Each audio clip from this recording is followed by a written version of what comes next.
morning, good afternoon, good evening.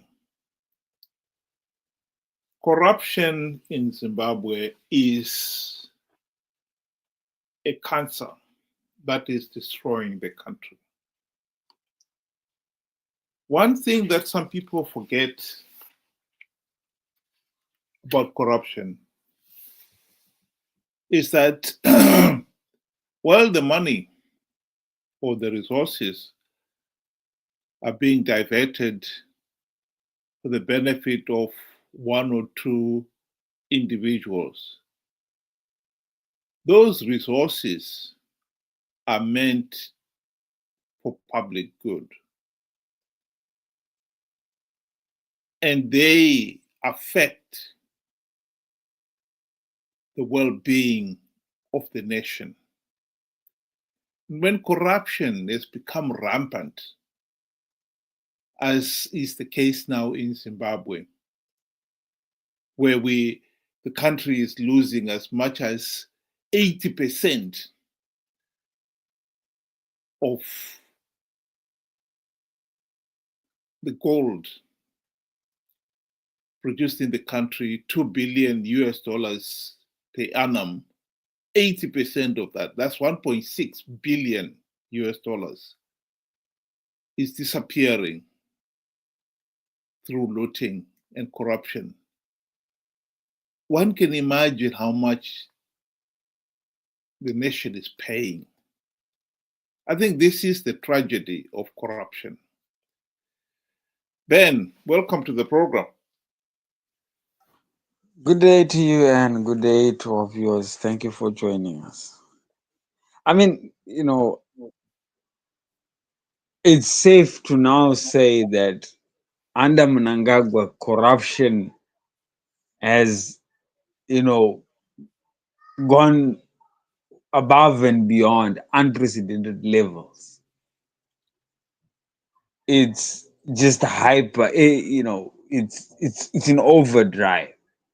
It's gone from local, people stealing from mines in Zimbabwe and, gold dealers, forex traders on the street, that kind of thing. It's gone international.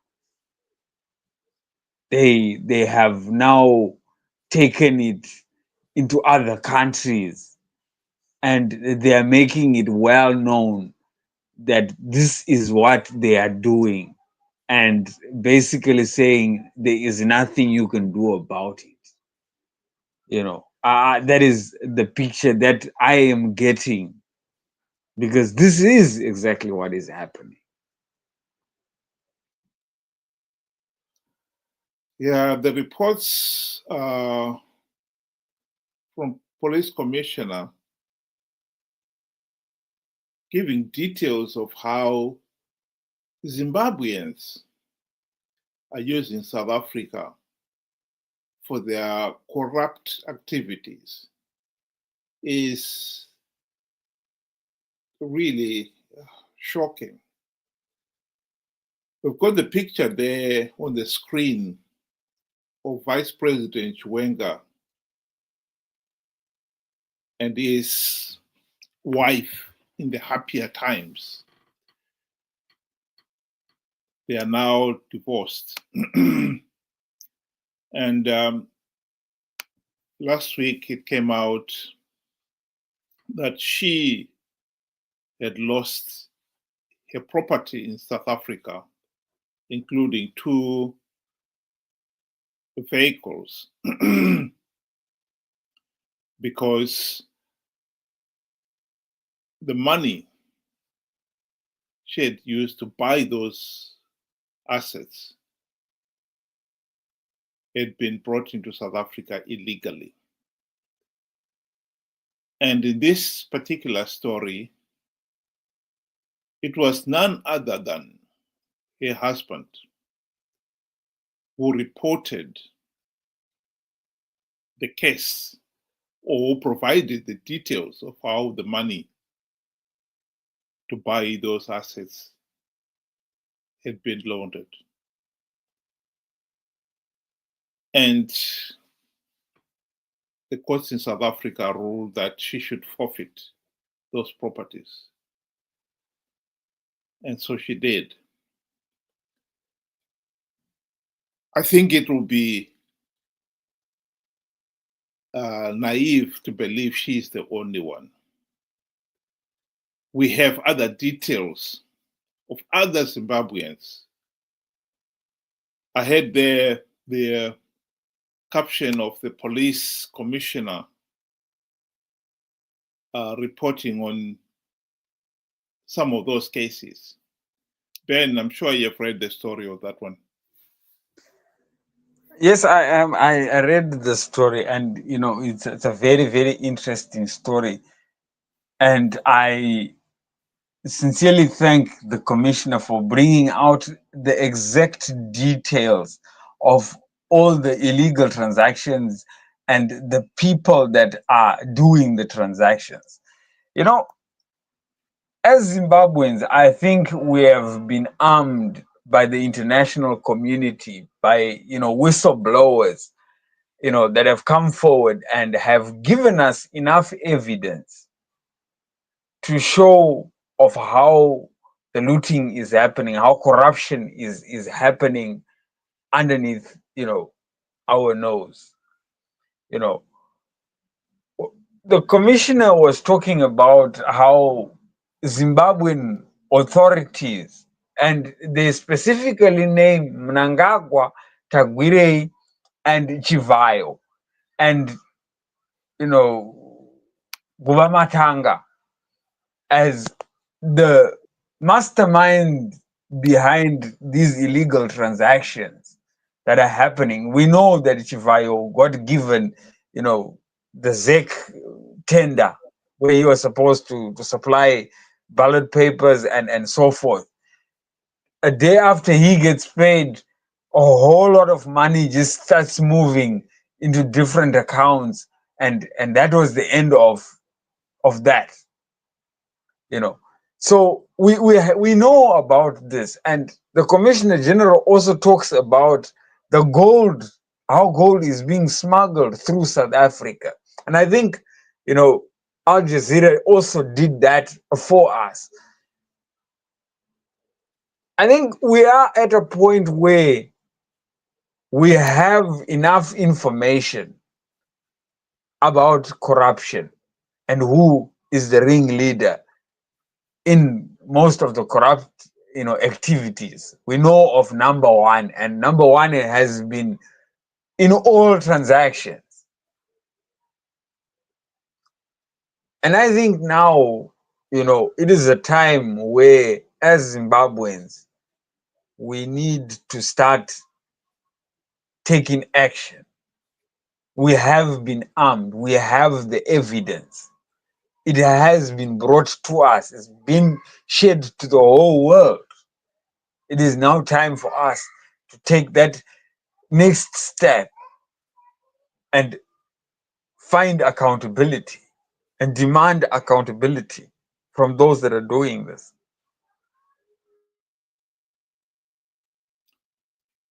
Yes, it is tragic. And I think in this particular case, people should also realize that the amount of money we are talking about here, I mentioned earlier on of the 80% of the gold the country is producing per annum. That is 80% of 2 billion US dollars. Now, that is 1.6 billion US dollars. When it's going to say how much would that, how much difference would that have made if that money had been invested in national projects like building Batoka Gorge? Zimbabwe is, for the last 2 or 3 decades, had serious load shedding. And the economic effect of that is unimaginable. The economy has shrunk from what it was in 1980 to what it is today by as much as 2/3.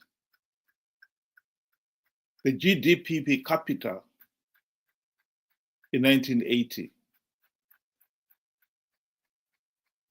was 6,000 US dollars. Today is 2,000 US dollars. That's how much worse off economically the nation has been. Now, if that 1.6 billion US dollars had been invested in a project like Batoka Gorge, for instance, in 2 years, Batoka Gorge would have been completed because it was estimated to cost about 3 billion US dollars. That's how much the country has lost. And when you think that it would have been paid for, fully paid for, and if that was done, say, 20 years ago, what economic benefits would have flown from that these last 20 years of having two Kariba dams, generating power and feeding onto the system. It's amazing. That is the penalty that people have got to realize. These people are stealing billions of dollars every year, money that should be going to our education, hospitals, roads, etc., etc. There will be no meaningful economic development as long as we have got this level of corruption. Some people will argue Zimbabwe is not the only country that is corrupt. True. But you've got to look at the level of corruption.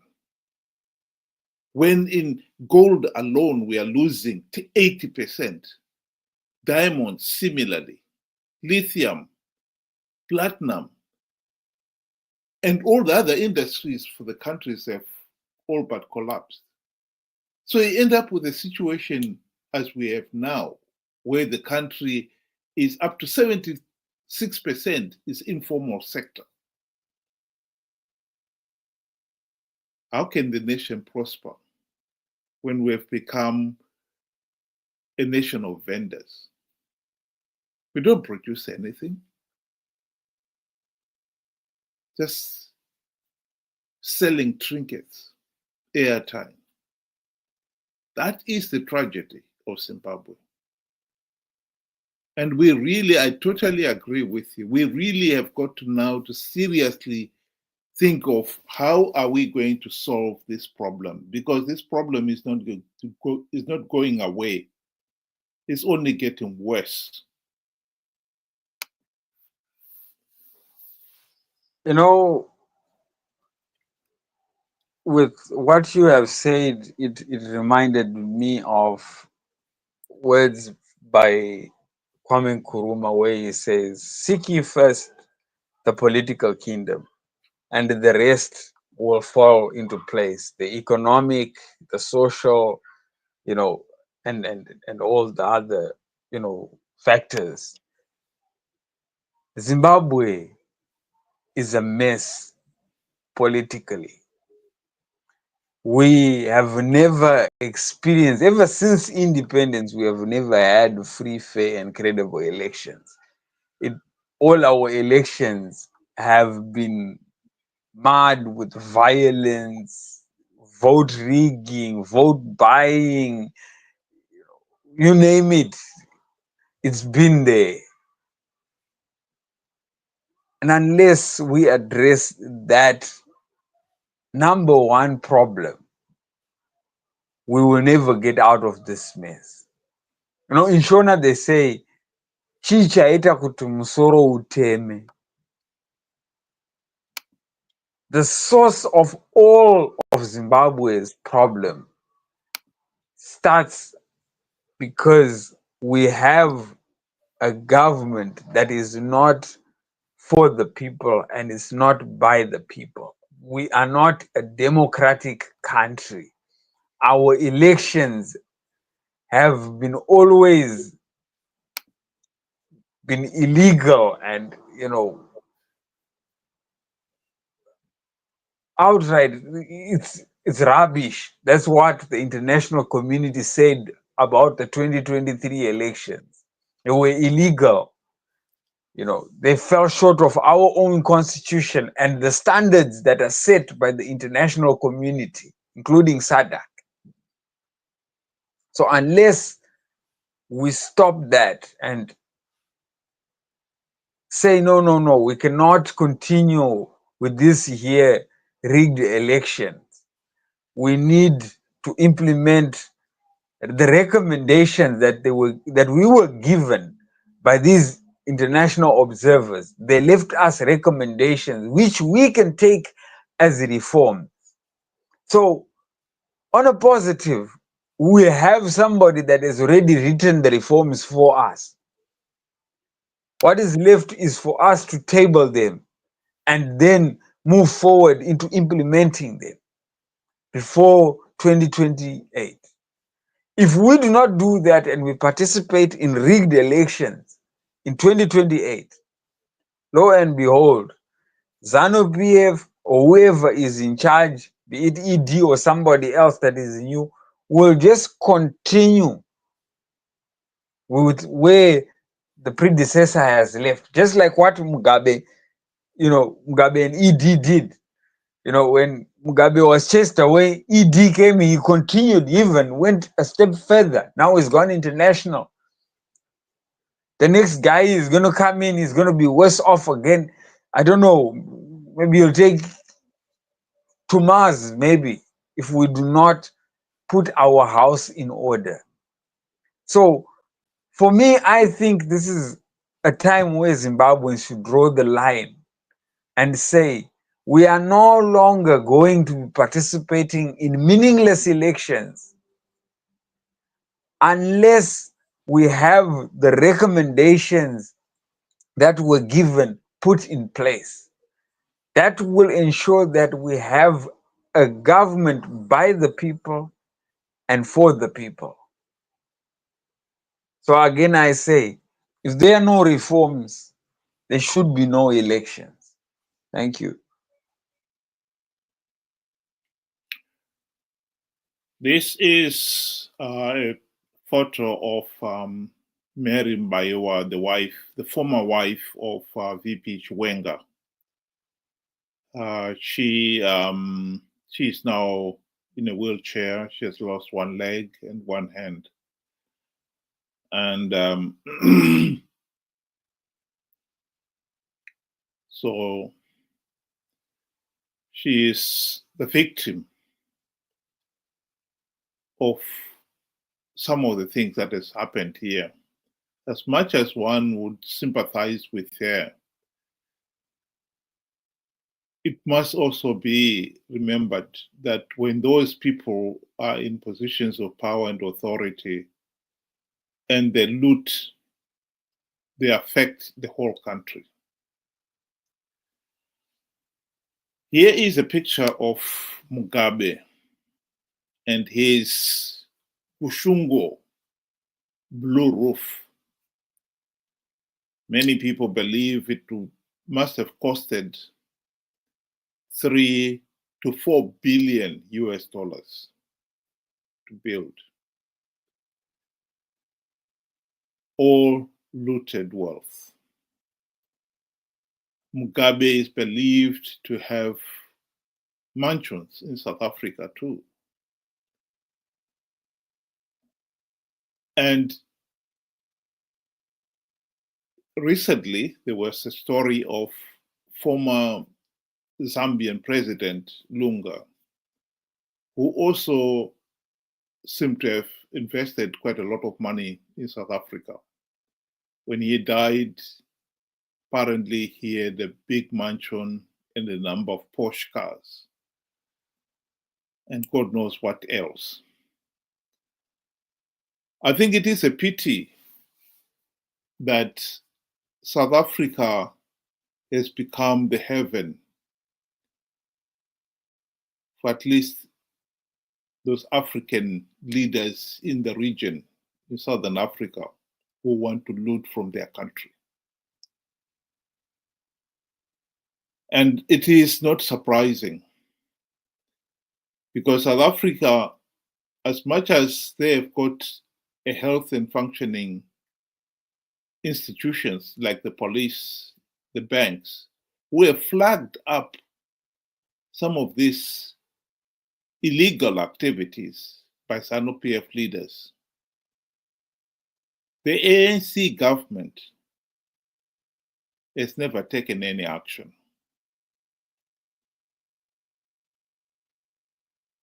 And one hopes that this latest infringement will force them to act. Because as long as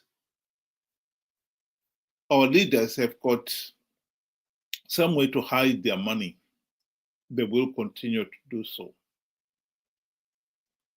VP Chiwenga may have reported on his own wife, but we should not make the mistake of thinking that she is the only one who has assets in South Africa. There are many Zimbabweans who also have assets in South Africa. Some of the G40 leaders are in South Africa, and they've been in South Africa ever since the 2017 military coup.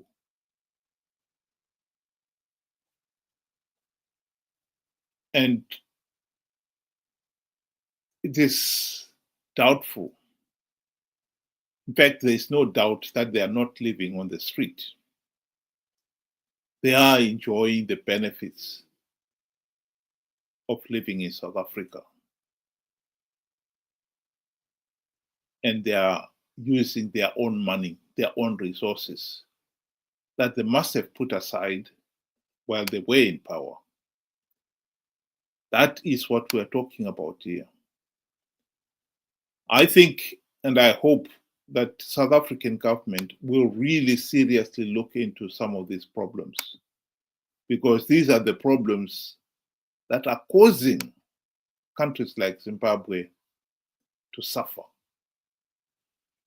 At the present moment, there are also stories of xenophobia, South Africans attacking Zimbabweans as well as other African blacks because they are accusing them of taking advantage of South Africa's health system, particularly putting a strain on it. We cannot have a situation where the government is, on the one hand, allowing and encouraging and facilitating corruption, which is destroying Zimbabwe's own health system, education system, infrastructure, etc., etc. And then when those ordinary Zimbabweans leave the country in despair, they find themselves victims of the xenophobia attacks. This is disheartening. And I would like to give my last word and call on this ANC government to really seriously look into some of these problems. This is unacceptable. Ben, do you want to give your final remark? I think you spoke very well to say, now it's for us to take action. We have been armed with all the evidence, sufficient evidence for us to now ask questions. And it is time for us to seriously start asking questions. Thank you. Thank you very much, Ben. Thank you very much to those of you who were able to join us. I know it's late and it was never scheduled, but the usual time of 7 o'clock UK time, 8 o'clock Zimbabwean time. Hope you'll be able to join us in future. Thank you very much and have a good evening.